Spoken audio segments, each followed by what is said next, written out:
यहाँ उपस्थित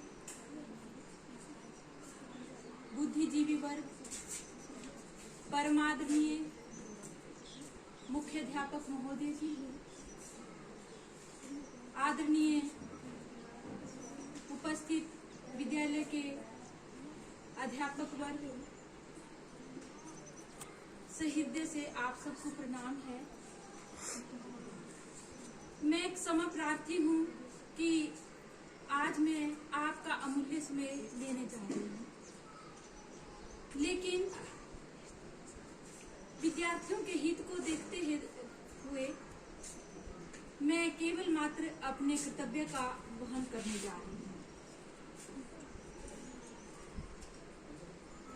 मैं कब से सोचती थी कि मैं ये बात बच्चों को बताऊं। मैंने कुछ एक बच्चों को बोला भी था, शायद बच्चों ने ध्यान नहीं दिया मेरी बात की तरफ। तो आज मैं सोचा कि सभी बच्चों को मैं ये बात बताऊं, क्योंकि अध्यापक का कर्तव्य होता है कि वो विद्यार्थियों को सही मार्ग दिखाए। चलना ना चलना फिर उन विद्यार्थियों की सोच पर निर्भर करता है। प्यारे विद्यार्थियों, आप सभी आज का विचार यहाँ पर बोलते हैं। कहते हैं जल ही जीवन। अच्छी पुस्तकें पढ़ो बेटा। ये विचार नहीं बल्कि ये छोटे छोटे वाक्यांश जो आप बोलते हैं ये स्लोगन होते हैं। इनको हम नारा कहते हैं, जो किसी रैली में बोले जाते हैं। किसी विशेष अवसर पर क्या हमें बोलना है या कहीं किस स्थान पर हमने कहाँ क्या बोलना है, ये प्यारे बच्चों आपको समझ होनी चाहिए। मैं आपको शर्मिंदा नहीं कर रही हूँ, लेकिन एक अध्यापिका होने के नाते मैं अपना फर्ज ग्रहण कर रही हूँ, क्योंकि कहते हैं गुरु कुम्हार शिष्य कुंभ है, गढ़ी गढ़ी काढ़े खो। गुरु कुम्हार शिष्य कुंभ है, गढ़ी गढ़ी काढ़े खो। अंतर हाथ सहार गे, बाहर बाहे चोट कबीरा, बाहर बाहे चोट। आपको एक संस्कारी बच्चा बनना है, आपको एक संस्कारी नागरिक बनना है, जो केवल इस विद्यालय रूपी मंच पर ही बना जा सकता है। मैं बात कर रही थी आज के विचार की, तो छोटे छोटे वाक्यांश बेटा वो स्लोगन होते हैं, नारे होते हैं।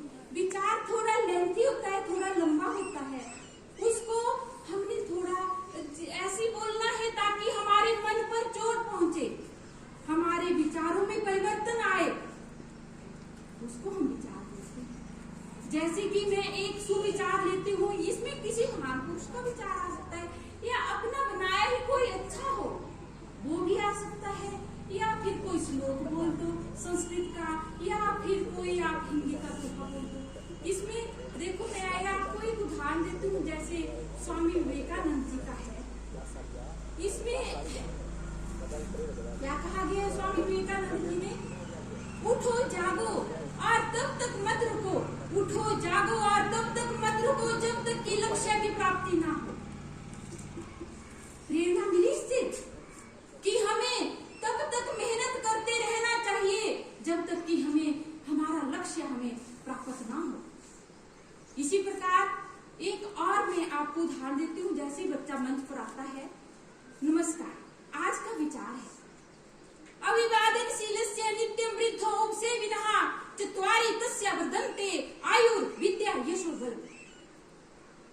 समझ नहीं आया तो आप इसका अर्थ हिंदी में कर दो कि हमेशा बड़ों को नमस्कार करने वाले, बूढ़ों वृद्धों की सेवा करने वालों को 4 चीजें मुफ्त में ही मिल जाती हैं। मैं नहीं कह रही हूँ, ऋग्वेद का ये मंत्र है। 4 चीजें उनको मिल जाती है, तभी तो हम बोलते हैं बड़ों का आदर करो। क्यों बोलते हैं? क्योंकि पता नहीं कब किसके हृदय से क्या आशीर्वाद निकल जाए, वो आपकी जिंदगी को बदल कर देता है। तो बोलते हैं वृद्धों की सेवा करने वालों, बड़ों को नमस्कार करने वालों, उनका हृदय से सम्मान करने वालों को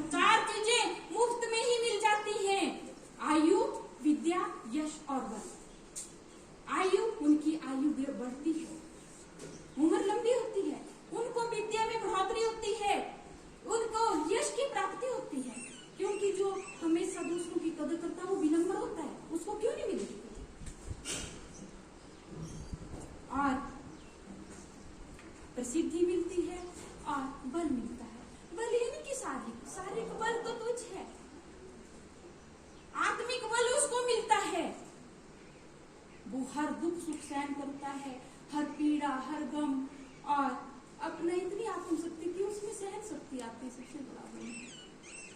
तो प्यारे बच्चों, मैं बोलना चाहती हूँ,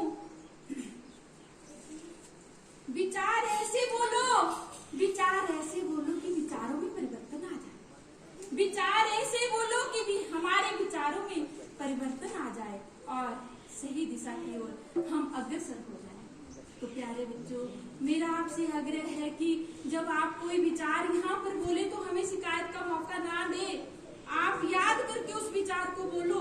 जब आप इस उम्र में ही याद नहीं करोगे तो आप कब याद करोगे?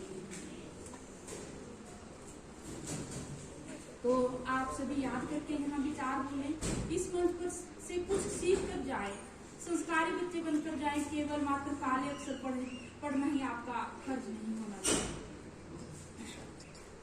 अब मैं अपने आप को ये बात कहने से नहीं रोक पा रही हूँ। मैं आपका समय चाहती हूँ, आपका ज्यादा समय ले रही हूँ, लेकिन बहुत जरूरी है ये बात कहना भी, क्योंकि हम अपना जन्मदिन मनाते हैं, अपने मित्रों का जन्मदिन मनाते हैं, अपने परिवार, अपने दोस्तों का जन्मदिन मनाते हैं। तब हम कैसे भूल सकते हैं उस महान हस्ती का जन्मदिन मनाना? कौन है वो महान हस्ती जिसका पिछले कल जन्मदिन था? बापू गांधी जी। 2 अक्टूबर सन 1869 को गुजरात के पोरबंदर में महात्मा गांधी जी का जन्म हुआ। उनको प्यार से लोग बापू गांधी बोलते थे, लेकिन उनका असली नाम क्या था बता सकते हैं कोई बच्चा? क्या था? मोहनदास करमचंद गांधी। उनके पिताजी का नाम करमचंद गांधी, उनकी माता का नाम पुतलीबाई, कस्तूरबा गांधी उनकी पत्नी का नाम था। तो ये आपको ये जीवन परिचय हम देख सकते हैं, कहीं भी मिल जाता है। लेकिन एक जरूरी बात मैं यहाँ बोलती हूँ, क्योंकि समय कम है, तो मैं एक बात ही यहाँ बोलना चाहती हूँ कि बापू गांधी जी को अहिंसा का पुजारी कहा जाता था। क्यों कहा जाता होगा उन्हें अहिंसा का पुजारी बच्चों?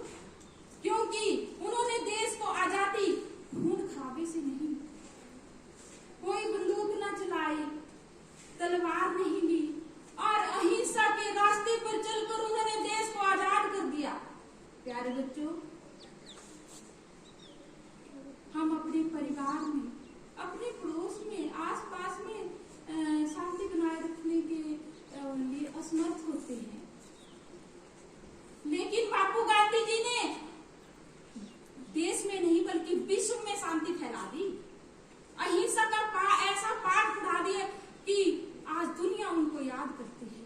हम भाग्यशाली हैं कि हमारी आजादी की नींव जो है वो अहिंसा पर टिकी हुई है। देखा आपने कोई देश जो आजाद हुआ है अहिंसा के मार्ग पर चलकर? हमारा भारत देश है, हमें गर्व है। थप्पड़ का जवाब थप्पड़ से देना आसान बात है। एक थप्पड़ मारो किसी, कोई आपको एक थप्पड़ मारता है, आप 2 जोड़ दोगे, आसान बात है।